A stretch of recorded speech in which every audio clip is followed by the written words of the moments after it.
Welcome to the bold analysis. Rigathi Gachagua team has clearly overtaken the UDA battalion in Mount Kenya, and in this latest incident from Nyandarua, you will actually understand, and we're going to demonstrate to you why the clique of Mount Kenya MPs are now not confronting Rigathi Gachagua directly.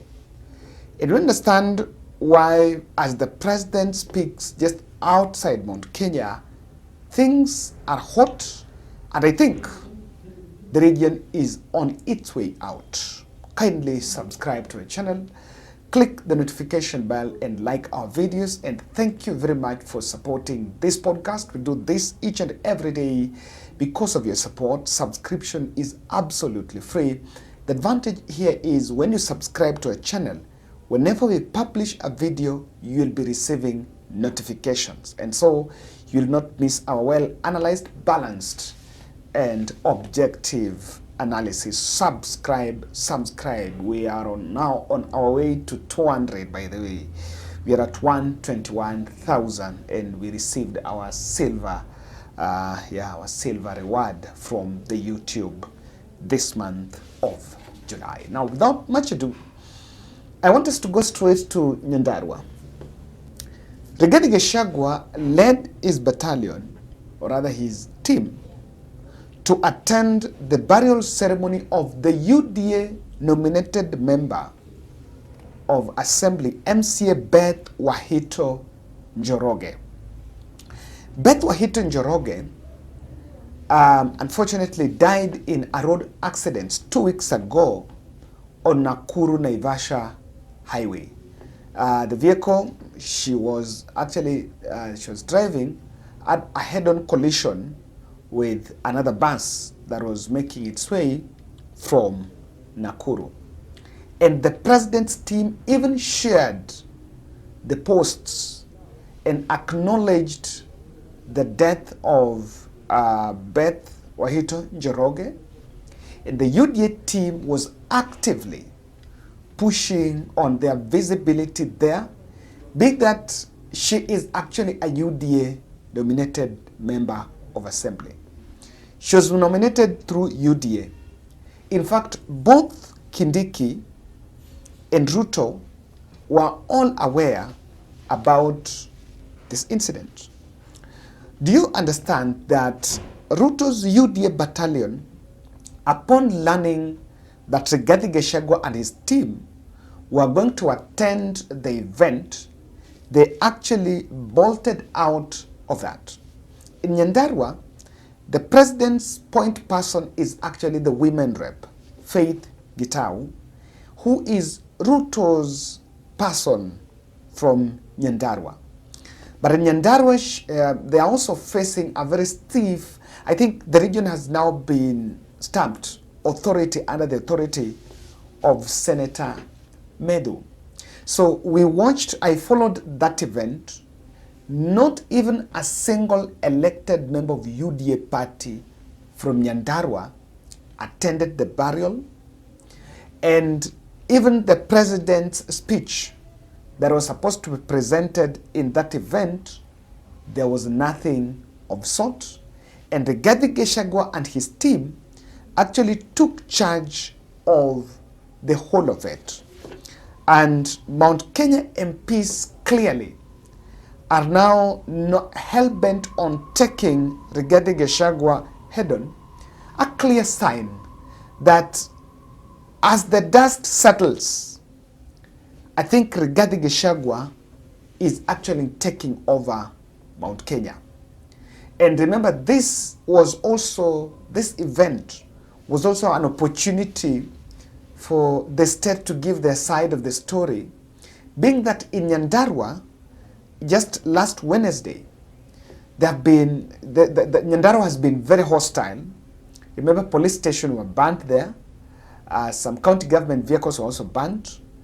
And the people, things have been a little bit hot in Nyandarua, with Rigathi and the team saying that, of course, that was all put together by the state team so that they can blame it on Senator Medu. And you will understand that Rigathi and his team took all the time and all the airtime to give William Ruto their peace of mind. At this point, listen to Senator Medu. To you from home, this is our message. It does not matter. You sent hooligans to Rukarab so that they can go and ban government installations, government vehicles, so that you can round it up and put it to me as John Medu. I want to tell you, Mr. William Ruto, you don't have to ban government installations. You don't have to ban our heritage. You don't have to destroy our resources. I am a simple man. I only work with one age and the zero you have actually given me. You can arrest me any minute. If you want to arrest me tomorrow, you can arrest me. You can even get accusations of whatever nature and put them on me. In fact, if you want to jail me even today, I don't mind. But if you jail me today, these people who are seated here will still take you home. It does not matter whether you arrest me. I won't tell you, Mr. William Ruto. This is not about Rigathi. This is not about John Medu. It does not matter what you do to Rigathi. It does not matter what you do to John Medu. If you arrest me today, you will still be a one-term president. If you jail me today, you will still be a one-term president. In fact. Now, since this was coming at a revolt, it was very critical, and I've always been saying, those who believe that Rigathi Gachagua mobilized youths across the Mount Kenya region, I've been wondering, can you make that statement in any Mount Kenya county? And this question gets to you. Can Ichungwa go to, because people say, you know, these youths were mobilized in Nyandarua, in Meru, not in Meru, in Kirinyaga, in Embu, Muranga, Nyeri, and other places, so that they're mobilized and they do the thing. So the government has been pushing that narrative. So one question I've been wondering here is, which one outweighs the other? When you go and tell the people, you know, they were mobilized, and it had to take that one. Now, if they were mobilized, will someone mobilize Kikuyus from those areas to go and attack the Gema businesses in Odour, in the other side of, in Nairobi downtown? You know, the whole discussion about mobilization is just to mainstream, is just to excite some crowd outside Mount Kenya. And I think Rigathi Gachagua took that opportunity to make a very strong swipe on this matter. Na jama ilikuwa huyu mama na huyu Kwenya na Kasongo wachome vitu ya watu ya Nyandarua, alafu wawekelee huyu Medu ati wamshike huyu. Wafanyi biashara wetu, nataka kutoa mwelekeo, mkuwe tayari. Tukisikia vijana wameshikwa, pesa natakana ya kutoa bond, mnachanga pesa haraka, vijana wetu wanaenda nyumbani. Kila mtu kwa hii jamii sasa afanye kazi yake. We have to join hands to protect this community from William Ruto. We have to join hands.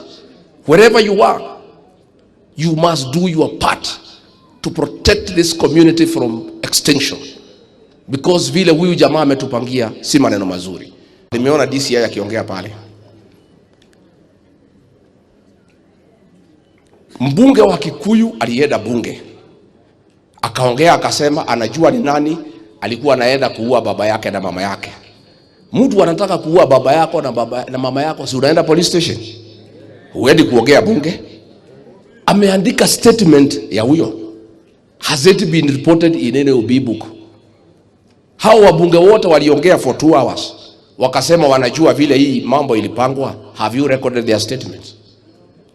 Huyu Murkomen alisema ati watu wale walikuja kuchoma Nairobi walitoka Muranga, walitoka Kirinyaga, ani Nyeri. Kwani watu wetu wako na alama kwa uso ati akiwaona najua ni watu ya Nyandarua, ati ni watu ya Muranga? Why haven't you recorded a statement from Murkomen to explain how did he know that these people are from Muranga, from Kirinyaga, and from Nyeri? Number 3, anaenda naokota vitambulisho 30. Hata watu wakienda kuiba, kuna mtu anaweza wacha kitambulisho yake? Tena vitambulisho 30 na yote ni mpya, na yote ni watoto wetu hapa mlima. Hii mkutano ilikuwa State House. President aliita county commanders na county commissioners, akapeana direction vijana wetu wa mlima wahangaishwe kuliko kushika wahuni wale ambaye waliharibu mali. Wanashika vijana wetu ya hapa. That is what is happening. Nairobi, wakati ya Uhuru Kenyatta aliweka CCTV kila pahali. If the police want to charge the people who looted property, the images are there. Instead, wanatafuta vijana wetu wa hapa, wa Kikuyu, wa Meru, wa Embu, wahangaishwe. Now, there is another video of a lady I want you to listen to. This lady speaking from the coast. And she's really making an argument that is outside the box, and of course, it's an eye-opening argument. So I just want you to listen to this lady, so that you can also, she really challenged me. She actually challenged my thinking in terms of the view of what exactly is happening.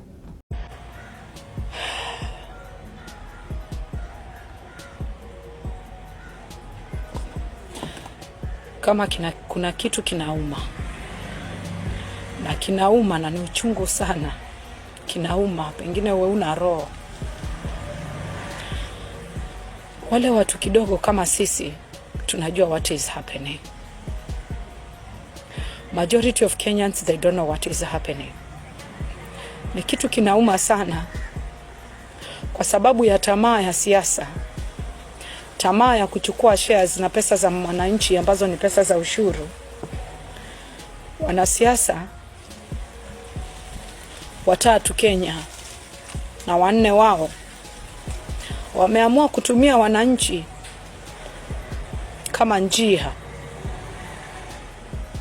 ya wao kupigania kile wanachokitaka. Ni aibu sana. Inauma sana. Inauma kuona wananchi wanakufa, wananchi wanauawa. Kisa na maana Ruto is very good at payback and revenges more than protecting. One thing I want to ask Ruto. Politicians use the same tactics in Moi era. Why you did not die? Why you were never killed that time? It's because Moi sought to protect the citizens. And he protected the citizens of Kenya. But he went for those who wanted to use Kenyans as shield.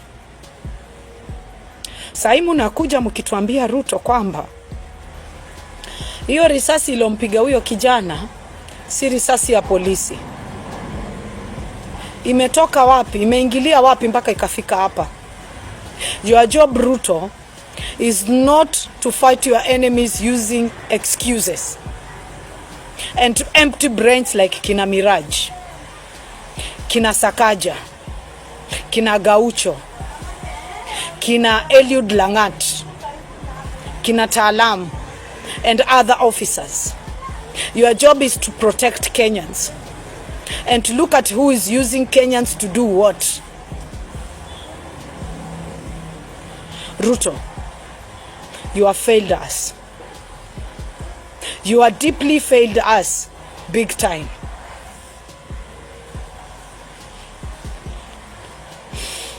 You failed. You are letting your friends wafanye corruption openly.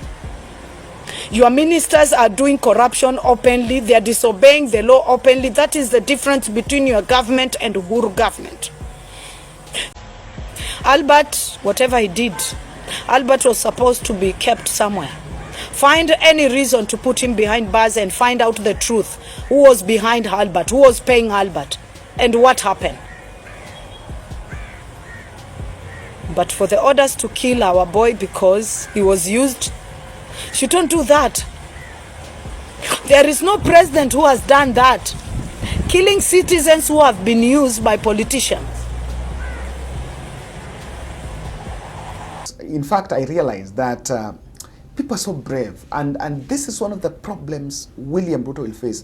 As much as the other presidents also faced hostility, but the President Ruto actually got an informed population. A population that himself, he brought to him, telling them, I'm hamsless, I'm like you, so I'm going to do this, atupanguingi and all that. And people are so bold nowadays. Oh, I'm not the only one bold, eh? People are so bold. And the argument in the public is not just on the tribal rhetoric. As in, people are taking the right conversations. There is a question that lady is asking. And it's saying that even Moi, Kibaki and Uhuru, even them, they faced problems. They faced similar problems. In fact, Kibaki faced a similar problem in 2007. Even after that, we never saw this kind of abductions and killings. Now, this lady is saying that Ruto is making a political blunder of sacrificing the young people, or rather of allowing the young people to be killed, but at the back of your mind, you believe these people have been sent. Now, that begs the question, by the way. If you believe that someone is paying the young people to protest and go to the streets to have a pushback against the government, then, and a good example is even that of Albert. If you believe someone was using Albert, was it right to kill Albert or go and look for the person that sent him? Now, that example applies now. There is a UDA leader, a lady who has been allegedly abducted. Let's use the word, we can only use arrest until presented in court, around Kema case. There, she's a UDA youth leader. There is another one there was a big activity in Kiambu and was arrested. These are UDA youth leaders. And we've ever seen this trend. If someone really believes that it is Rigathi Gachagua who is behind all this, don't you really think that then instead of abducting these small people, then you just need to go for Rigathi? And that opens a conversation that probably the things about what the state is saying on who is sponsoring what to do, who is sponsoring who to do what, is actually an escape narrative. Because in real sense, if they know it is so and so who is doing this, then they could be in a position to address it.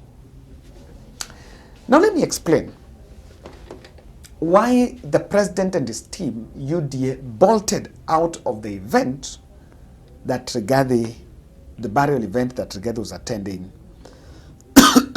in Nyandarua. First, it's very predictable. You must understand that Nyandarua has been very hostile. After the 25 youths who were arrested in connection to the protest on last Wednesday had been released. But huko kama police station imechomwa, vitu zimefanyika, you got to ask a question. You know, there is a conversation going on here and people are asking very good question. I saw even Martha Karua saying it. Huyu mtu ambaye, huyu ni gun gani mwenye atalipwa aende attack police station? Hata kama ni supermarket anaweza enda. By then naelewa, supermarket anaweza enda. But police station, for you to get a goon to mobilize the goon, mwambie wewe enda uchome police station. This goon, apart from even the monetary prospects that they are getting, this goon already know two things. That probably the station does not have anyone or any police officer at the moment. Number two is, and of course because that police had already left and they had gone to battle people in the street. Number two, that he or she knows that when he goes and attacks that station, he will be safe. So I think the president is a bit cagey about Mount Kenya because of that hostility. Number two, UDA MPs cannot confront Rigathi. They cannot share podium with Rigathi. Because of the one-term ride. Remember, the one-term euphoria is building candidates in Mount Kenya. It is making candidates more bold, and it's giving them, the energy to push through. That clarion call is becoming difficult to challenge as times go. And because of that, they cannot defend President Ruto. Now, for example, now if you appear in an event in Mount Kenya, how can you defend the president looking at the things that are happening? You want to defend. What exactly can you defend? Can you defend abductions? You cannot. So this is what is making difficult for them. This was their MCA. They were supposed to be there. Not even the party leadership was present. Not even a single member of parliament. Even these ones that normally go, they infiltrate so that they can read president's speech. Nothing like that. And I've been saying this. Wale ambao wataumia, politics, I know politics is local. Politics is local. And while people, you put every strategy, but you must always understand politics is local. While the president is masquerading with Raila here, looking for some broad-based deal here, broad-based votes, but you must ask yourself a very pertinent question. And it's a clear sign that while you can take anything away from Rigathi, but his political influence there is very high. Thank you.